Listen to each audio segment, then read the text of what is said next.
पे राहुल गांधी ये कह रहे हैं कि जो प्रधानमंत्री हैं उन्होंने चीन के सामने घुटने टेक दिए, वो गद्दार हैं। भारतीय जनता पार्टी कार्यकर्ताओं के आधारित पार्टी है, कैडर बेस्ड पार्टी है। हमें 7 घंटे जम्मू पहुंचने में लगते थे, अब हमें 3.5 घंटे लगेंगे। वहीं पे दूसरी तरफ अगर इस तरह की एक लीडर बात करे तो उसका क्या इफेक्ट पड़ता है पूरे देश में? मैं समझता हूँ कि राहुल गांधी के आज इतनी वैल्यू हो गई है, उनकी बात का कोई भी असर नहीं है दुनिया के अंदर। नरेंद्र मोदी जी की हिम्मत है और हमारी फौज की हिम्मत है कि उसको आज जगह छोड़कर वापस जाना पड़ा। आदाब नाज़रीन, मैं हूँ आपके साथ फौजिया कादमी और आप देखते हैं अरबिक ग्लोबल प्रेस मीडिया। आज हम अभी बीजेपी ऑफिस पहुँचे हैं, जहाँ पे स्पोक्स पर्सन हमारे साथ गुप्ता बैठे हैं। उनसे हम बात करेंगे कि इन्होंने आज मिनॉरिटी मोर्चा का एक प्रोग्राम रखा जिसमें सब जगह से इन्होंने कुछ मेंबर्स लिए ताकि पार्टी को मजबूत किया जाए। तो सबसे पहले हम इनसे इस स्कीम के बारे में जानेंगे और उसके बाद हम कुछ डेवलपमेंट के मुद्दों पे बात करेंगे और उसके बाद जो सांबा से सबसे अभी सुबह से बड़ी खबर जो आ रही है उसके बारे में हम आपको बताएंगे। गुप्ता साहब, ये आज का जो प्रोग्राम था ये किस विषय पर था और इसका वर्क क्या होगा?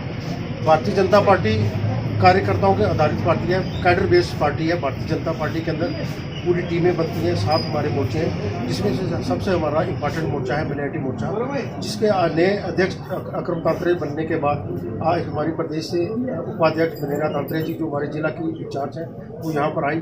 आज हमारी टीम का गठन हुआ यहाँ कुछ जिले की, इसलिए आज हमने यहाँ पर बैठक रखी थी और मैं अपनी जो नई टीम बनी है हर जगह से 1-1, 2-2 लोग लिए गए ताकि जो मिनॉरिटी मोर्चे का काम है वो पूरे गाँव के अंदर हर जगह पर इसका फैलाया जा सके। इसलिए आज हमारी यहाँ पर जो मीटिंग थी उसमें हमने टीम का गठन किया।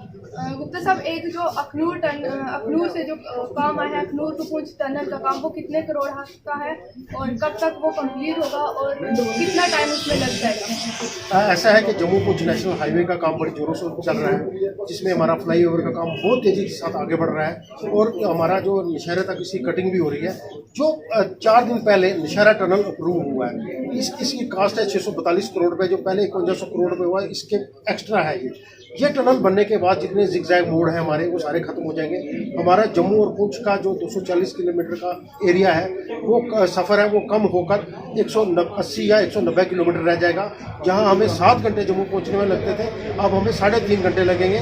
मैं समझता हूँ पुंछ के लोगों के लिए बड़ी सहूलियत और बड़ी अच्छी बात हुई है कि हमारे सांसद श्री विपुल किशोर शर्मा जी ने जिनके प्रयासों से ही हमें नेशनल हाईवे मिला और मैं समझता हूँ जिनके प्रयासों से ही आज हमें ये टनल मिला, मैं उनको दिल की गहराई से मुबारकबाद देना चाहता हूँ कि वो हर समय पुंछ के लिए सोचते हैं। मैं माननीय नितिन गडकरी जी से को भी मुबारकबाद देना चाहता हूँ जिन्होंने 645 करोड़ रुपये का टनल शुरू करके हम लोगों को तोहफा दिया है। मैं अपने प्रधानमंत्री जी को भी मुबारकबाद देना चाहता हूँ क्योंकि इसके बाद हमारा रेलवे प्रोजेक्ट अप्रूव हो चुका है, पैसा उसका अप्रूव हो चुका है, वो भी काम जल्द लगेगा। अभी आपने कहा टनल कब शुरू होगा, इसकी डीपीआर बनेगी, प्रोजेक्ट बनेगा, टेंडर लगेंगे और इसका काम जो है बीआरओ को दिया गया है, वो मुझे लगता है ये भी काम जल्द से जल्द होगा क्योंकि इसका प्रोजेक्ट तो बन चुका होगा तभी इसको 642 करोड़ रुपये मिला है। और मैं समझता हूँ कि ये बनने के बाद हमारे पुंछ और जम्मू का सफर हुआ तो 3-3.5 घंटे का रह जाएगा। जो जिगजैग मोड़ है वो खत्म हो जाएंगे और हमारे लिए अच्छा रहेगा कि हम सुबह जम्मू जाकर शाम को घर वापस आ सकें।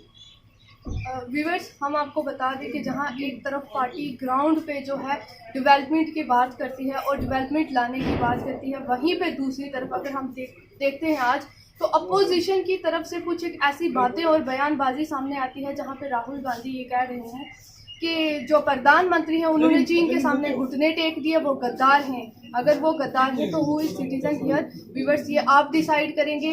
इसी के बारे में हम बात करते हैं गुप्ता जी से कि सर ये मतलब किस तरह की बयानबाजी है जहाँ पे हमें अभी ज़रूरत है पूरे देश को एकजुट होकर देश के अंदर जो क्राइम, करप्शन और डेवलपमेंट लाने की ज़रूरत है और इन बाकी जो एंटी सोशल एक्टिविटीज़ हैं उनको ख़त्म करने की ज़रूरत है। और वहीं पे दूसरी तरफ अगर इस तरह की एक लीडर बात करे तो उसका क्या इफेक्ट पड़ता है पूरे देश में? मैं समझता हूँ कि राहुल गांधी के आज इतनी वैल्यू हो गई है, उनकी बात का कोई भी असर नहीं है दुनिया के अंदर। लेकिन राहुल गांधी एक पार्टी के जो पार्टी जिसने मुल्क के अंदर सबसे ज़्यादा हुकूमत की उसके सांसद हैं, उसके रिप्रेजेंटेटिव हैं, पार्टी के प्रेसिडेंट रहे हैं कांग्रेस के। मैं समझता हूँ कि ये सारी दुनिया को पता है कि चीन ने हमेशा इस मुल्क के अंदर अपनी दादागिरी की है। 1962 के अंदर उसने हमारी पूरी ज़मीन को हड़प लिया था।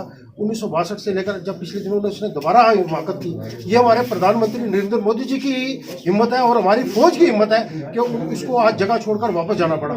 1962 में जो जगह उसने कवर की हुई थी, उस जगह को लेकर उसे वापस जाना पड़ रहा है। मैं समझता हूँ ये हमारी फौज की जीत है, हमारे प्रधानमंत्री जी की कूटनीति की जीत है, हमारे प्रधानमंत्री जी की फॉरेन पॉलिसी की जीत है कि जो बिना एक हथियार उठाए हुए आज उसके टैंक वापस जा रहे हैं, वो जगह खाली हो रही है, वो नो मैन लैंड डिक्लेयर होगी, वो अपनी जगह पर रहेगा, भारत अपनी जगह पर रहेगा। लेकिन अगर राहुल गांधी ये कहते हैं कि हमारे प्रधानमंत्री कायर है, मैं समझता हूँ कि कांग्रेस पार्टी को सोचना चाहिए कि उनका ये एक सांसद है, ये क्या करता है और कैसी भाषा बोलता है। आज दुनिया के अंदर कोई भी उसकी इस बात को तस्लीम करने के लिए तैयार नहीं है। अगर आपने पिछले दिनों हमारी स्मृति ईरानी जी का बजट के ऊपर अगर आपने भाषण सुना होगा, तो उन्होंने कहा था कि अमेठी एक ऐसा जिला था जहां पर ना सेक्रेटरीट था, ना कुछ था, इवन सिटी स्कैन की मशीन भी नहीं थी। स्मृति ईरानी जी ने बताया कि मेरे सांसद बनने के बाद वहां पर क्या हुआ, जो आदमी अपनी कंस्टिट्यूएंसी नहीं डेवलप कर सका, वहां एक एम्बुलेंस नहीं दिला सका, वो हमारे मुल्क के लिए क्या डेवलप करेगा। वो सिर्फ बजट के ऊपर चर्चा हो रही थी तो वो कह रहे थे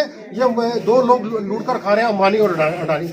बगैर दो नामों के उनको कोई बात नहीं आती है।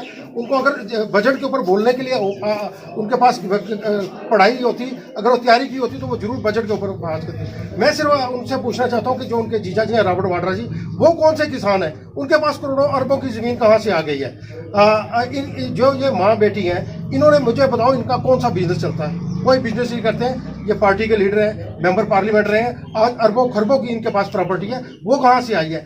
ये नेशनल हेरिड जो केस है उसके ऊपर, ये जमानत के ऊपर माँ बेटा दोनों बार आए हुए हैं, ये लोगों को क्या बताएंगे। आज लोग समझते हैं कि राहुल गांधी की कोई भी क्रेडिबिलिटी नहीं है। जो पार्टी अपने senior most leader Ghulam Nabi Azad को संभाल कर नहीं रख सकती, वो पार्टी किसको संभाल कर रख सकती है। मुझे नहीं लगता है वो पार्टी, आज पार्टी का एक एक आदमी कांग्रेस इसीलिए छोड़कर जा रहा है क्योंकि कांग्रेस के अंदर कोई भी किसी की क्रेडिबिलिटी नहीं है और किसी की भी कोई इज्जत नहीं बची है। इसलिए राहुल गांधी की बात बचकाना बातें हैं, उनको मुल्क से माफ़ी मांगनी चाहिए। आज पूरे हमारे प्रधानमंत्री नरेंद्र मोदी जी की पूरी दुनिया की इज्जत है। अगर इज्जत से किसी का नाम लिया जाता है वो नरेंद्र मोदी जी का नाम लिया जाता है, क्योंकि कोविड के अंदर जो वैक्सीन तैयार हुई है, कोरोना काल के अंदर जो वैक्सीन तैयार हुई है, प्रधानमंत्री ने ना सिर्फ हिंदुस्तान के अंदर वैक्सीन दी, आज पूरी दुनिया को वैक्सीन दी। जो कनाडा हमारे खिलाफ 4 दिन पहले अपोजिशन कर रहा था, आज वो भी वैक्सीन मांग रहा है। चाहे वो पाकिस्तान हो, चाहे वो बांग्लादेश हो, चाहे श्रीलंका हो, हमारी ये सोच है, प्रधानमंत्री की सोच है, सबका साथ सबका विकास, सबको वैक्सीन देंगे। क्योंकि इंसानियत के तौर पर प्रधानमंत्री जी काम करते हैं, वो किसी पार्टी और जात और धर्म के लिए नहीं करते हैं। हम आपको बता दें व्यूवर्स कि जब पाकिस्तान के अगेंस्ट एयर स्ट्राइक हुई तो तभी कुछ एक ऐसे हमारे देश के लीडर थे जिन्होंने उसके प्रूफ मांगे थे।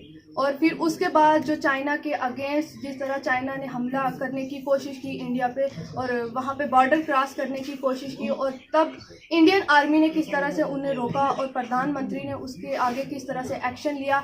और जब वो बातें हुई तो उसके बाद जहाँ पे देश को डेवलपमेंट की ज़रूरत है, वहाँ पे आज बातें की जा रही हैं कि प्रधानमंत्री जो है चाइना के आगे घुटने टेक चुके हैं या कभी पाकिस्तान के आगे घुटने टेक चुके हैं या प्रधानमंत्री जो है उनसे डर चुके हैं। ये एक लीडर की, ये हम ये नहीं कहेंगे कि ये प्रधानमंत्री की डिसरिस्पेक्ट है, बिकॉज प्रधानमंत्री जो है उनको लीडर बनाया, जो वो देश ने बनाया, पूरे देश के लोगों ने उनको वोट दिए और उन्होंने आगे अपना एक नुमाइंदा खड़ा किया जो देश को बेटर चला सकें। इसी के साथ हम आपको आज सबसे बड़ी खबर बता दें कि जम्मू कश्मीर पुलिस की तरफ से ये दावा किया जा रहा है कि सांबा के अंदर जो 3 बीजेपी लीडर्स की किलिंग हुई थी उसमें उन्होंने एक टेररिस्ट को अरेस्ट किया सांबा से, जिसका नाम ज़हूर अहमद राथर है। अरेस्ट किया गया जो TRF मिलिटेंट ऑर्गेनाइजेशन का हिस्सा था और बाकी इन्वेस्टिगेशन इसके आगे चल रही है। इसी ये जो टेररिस्ट ज़हूर अहमद राथर जो पकड़ा गया सांबा से, जिसने 3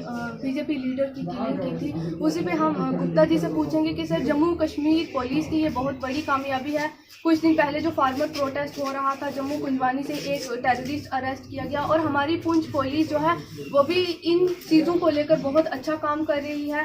चाहे असला अम्बिशन हो उनको पकड़ना, उसको रिकवर करना, बहुत सारे मिलिटेंट एक्टिविटीज़ जो हैं, एंटी सोशल एक्टिविटीज़ को जो है जम्मू कश्मीर पुलिस और पुंछ पुलिस जो है सारी मिल के इसके अगेंस्ट जो है खड़ी हो रही है और इसके अगेंस्ट लड़ रही है। सर इस पर आप क्या कहेंगे पुलिस के लिए? सबसे पहले मैं जम्मू कश्मीर पुलिस का धन्यवाद करना चाहता हूँ, DGP साहब का धन्यवाद करना चाहता हूँ कि एक बहुत बड़ा काम हुआ है कि जिंदा मिलिटेंट पकड़ा जाना, ये बहुत बड़ी बात होती है। आज ज़हूर अहमद पकड़ा गया, 4-5 दिन पहले चलती गाड़ी में से जो श्रीनगर का मोस्ट वांटेड टेररिस्ट था वो पकड़ा गया। इससे पहले भी जब पुंछ के अंदर डीडीसी चुनाव हुए, डीडीसी चुनाव अच्छी तरह से संपन्न होने के बाद 8 लोग गुरसाई के अंदर पकड़े गए, 3 लोग उससे पहले पकड़े गए, जो यहाँ पर अफरा तफरी का माहौल फैलाना चाहते थे, यहाँ का माहौल डिस्टर्ब करना चाहते हैं। लेकिन जो पुलिस ने काम किया, हम उनको सल्यूट करते हैं और दिल की गहराइयों से पुलिस का धन्यवाद करता है कि पुलिस दिन रात एक करके जो हमारी यहाँ अमन और शांति और भाईचारा बना है, उसको बनाने के लिए पुलिस का बहुत बड़ा रोल है। जो हमारे 3 लोग श्रीनगर के अंदर मारे गए थे, जो ज़हूर अहमद जो आज पकड़ा गया है, मैं समझता हूँ कि ये बहुत बड़ी उपलब्धि है पुलिस की। इसलिए हम सब पुंछ के लोग, मैं अपनी बात नहीं कहूँगा, हम सब पूछ के लोग पुलिस का दिल की गहराई से शुक्रिया अदा करते हैं और डीजीपी साहब का तो शुक्रिया अदा करते ही करते हैं, लेकिन हम अपने एसएसपी साहब का भी शुक्रिया अदा करते हैं कि जिस तरह से यहाँ पर पुंछ में एक अमन, शांति और चैन का माहौल बना है। जो लोग यहाँ पर डिस्टर्ब करने के लिए आए थे उनको पकड़ा है। उसके बाद अगर आपने देखा होगा पुलिस ने एक बहुत बड़ा असला और बारूद यहाँ पर पकड़ा है, ये पुलिस को मुबारकबाद है। और इसके बाद पुलिस ने जो सबसे बड़ा काम किया है, यहाँ ड्रग्स के ऊपर जो एक नकेल कसी है, चाहे वो हमारे एसएचओ पुंछ हो, चाहे हमारे हेडक्वार्टर साहब हो, एडिशनल एसपी साहब हो, चाहे वो सुरनकोट के एसएचओ मंडी के हो, मेंढर के हो, कोई भी हो, एसडीपीओ मेंढर हो, एसडीपीओ सुरनकोट हो, सब ने एक टीम वर्क बनाकर एक काम किया है। जो पुलिस, मैं समझता हूँ पुलिस की हम सब लोगों को सराहना करनी चाहिए, क्योंकि पुलिस दिन रात, अगर आप देखेंगे कहीं जाम लग जाए तो पुलिस, कहीं पानी ना आए तो पुलिस, कहीं बिजली बंद हो जाए लोगों का प्रोटेस्ट तो वहाँ पुलिस बड़ा संयम से काम करती है। वो काम तो करती है, लेकिन यहाँ पर लॉ एंड ऑर्डर मेंटेन करने के लिए जो पुलिस काम कर रही है, इसको दिल की गहराइयों से हम सल्यूट करते हैं और पुलिस का धन्यवाद करते हैं कि पुलिस बहुत अच्छा काम कर रही है और हम सबको पुलिस का इसका साथ समर्थन करना चाहिए। शुक्रिया सर। हम आपको बता दें कि पुलिस जो है किस तरह से काम कर रही है इन सब चीज़ों के अगेंस्ट जो है पुलिस जाके, ताकि इस तरह की एक्टिविटीज़ जो है सोसाइटी से ख़त्म की जाए और ताकि हमारे यूथ जो है वो आगे अवेयर हो सके इन चीज़ों से और वो देश के कल अच्छे लीडर और अच्छे नागरिक बन के सामने आ सकें। इसी के साथ मैं हूँ रोज़िया काज़मी और मेरे साथ वीडियो जर्नलिस्ट इसरार काज़मी को दीजिए इजाज़त। खुदा हाफ़िज़।